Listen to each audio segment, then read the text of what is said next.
Painted, painless learning. સમાંતર શ્રેણી 3 8 13 નું 78મું લે નું કેટલામું પદ 78 થાય? હું લખ્યું કેટલામું પદ એટલે જગતની માલિકા n ગોતવાનો. હું ગોતવાનો? હાલો તો હવે આ 78 આપ્યું એને એ n કહેવાય. શું કહેવાય? આપણને એમ કીધું કે આ સમાંતર શ્રેણીનું કેટલામું પદ 78 છે એટલે 78 ને એ n કહેવાનું. n ગોતવાનું. પ્રથમ પદ શું છે? બોલો. 3. d નું સૂત્ર a2 માઈનસ a2 કેટલા છે? a1. 8 માંથી 3 જાય એટલે ડન. પાકું.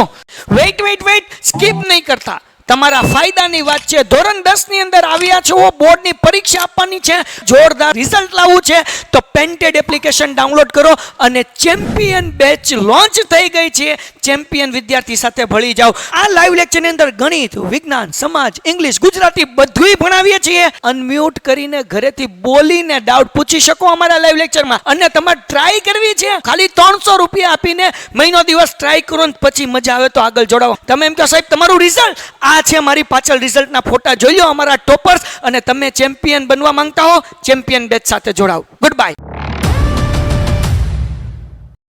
જાગો છો બધાય. હવે આપણે સૂત્ર મૂકીએ. જો જાગતા રહેજો ભાઈ. એ n બરાબર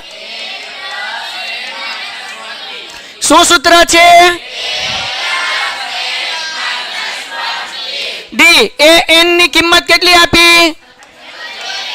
a બરાબર n માઈનસ 1 એમ નામ. d કેટલા? 12. d કેટલા છે? d 5 છે. ઠીક, મને નો ખબર પડે હો ભાઈ. હાલો 3 પ્લસ છે. આ 3 કેવા છે? આ બાજુ આવશે તો 78 માઈનસ 3 બરાબર n માઈનસ 1. 5 એમ નામ. 78 માંથી 3 જાય એટલે 75. આ 5 ગુણાકાર છે. આ બાજુ આવે તો ભાગાકાર એટલે કે અહીંયા n માઈનસ. હાલો ડન છે. હવે જો અહીંયા 15 5 15 વઈ જા માઈનસ 1 છે. આમ આવે તો બરાબર n. તેથી n બરાબર કેટલા થાય? દાખલો થઈ ગયો. એના પછીનો દાખલો. નીચેની સમાંતર શ્રેણીમાં પદોની સંખ્યા ગોતો. એટલે આની પહેલા દાખલામાં જેમ n ગોત્યો હતો એમ આમાં આપણે શું ગોતવાનું છે? n. 2 દાખલા છે. પદોની સંખ્યા એટલે n ગોતવાનું છે. શું ગોતવાનું છે? જાગો છો? હાલો હવે આ સમાંતર શ્રેણી જુઓ. પ્રથમ પદ શું છે? બોલો. એને શું કહેવાય? a બરાબર d નું સૂત્ર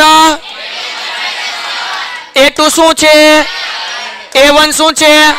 13 માંથી 7 જાય કેટલા વધે? કેટલા વધે? મને નથી ખબર હોય, તમને ખબર છે ને? હાલ. અને અહીંયા અંતિમ પદ આપ્યું. શું આપ્યું છે? એટલે છેલ્લું પદ એટલે an આપ્યું. બેઝિકલી શું આપ્યું છે? એટલે એ કેટલું આપ્યું? 200 ને. હાલો સૂત્ર મૂકીએ એનું. આવડે બધાને? શું છે? a પ્લસ થી બોલવાનું. શું સૂત્ર? a plus.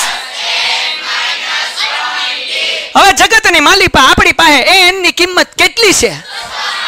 તો મારા બાપ 205 એમને મૂકી દેવાના. દાખલામાં a બરાબર 7 આપ્યા. હવે સાંભળો ખાલી મારા બાપ, તમે એટલે વાર ન લાગે. n માઈનસ 1 એમ નામ અને d બરાબર 6. હવે આ 7 પ્લસ છે, આ બાજુ આવે એટલે મિનસ થાય. 205 માઈનસ 7 બરાબર n માઈનસ 1 અને 6 એમ નામ. અને 205 માંથી હાથ ધર કરતા વ્યા જાય.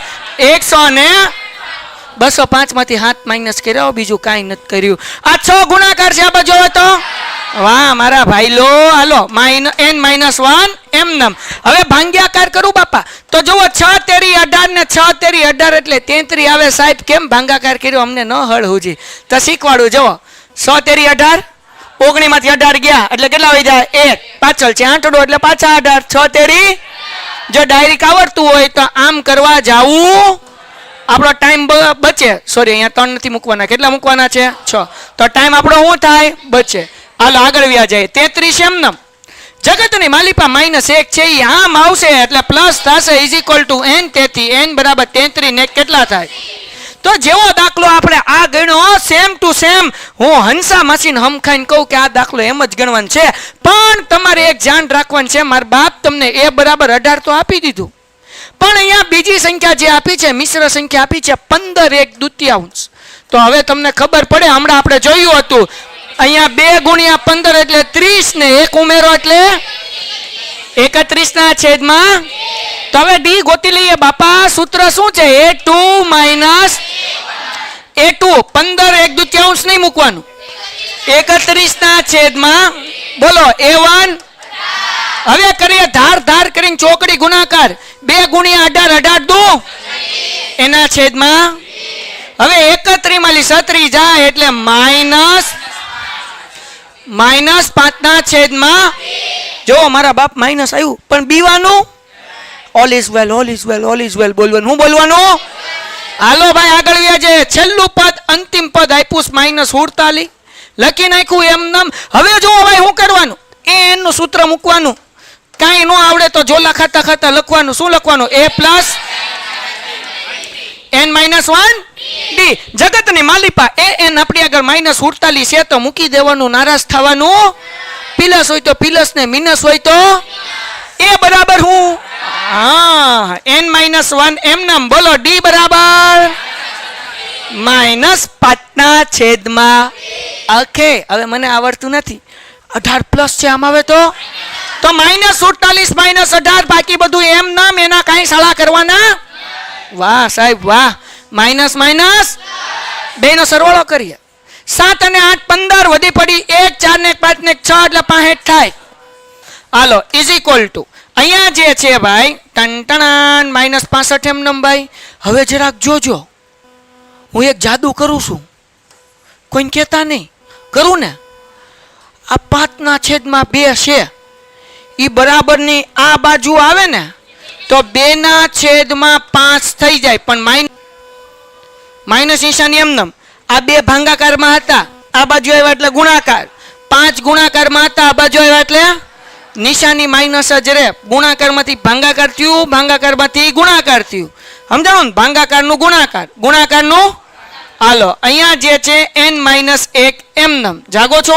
હાલો પેલા તો માઇનસ માઇનસ 13 પંચા 13 દુ એટલે આપણે અહીંયા લખીએ 26 is equal to n-1. 26 is equal to આ -1 છે આમાં આવે તો 26 વત્તા 1 ઇઝ ઇક્વલ ટુ n. તેથી n બરાબર 27. n બરાબર આ સ્ટેપ ફરીથી સમજાવું એટલે લોચા પડે.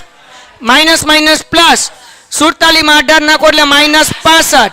આ જે છે 5 ના છેદમાં 2 છે બરાબર. આ બાજુ આવે એટલે વ્યસ્ત થઈ જાય એટલે શું થઈ જાય? 2 ના છેદમાં -5 n-1 એમનેમ.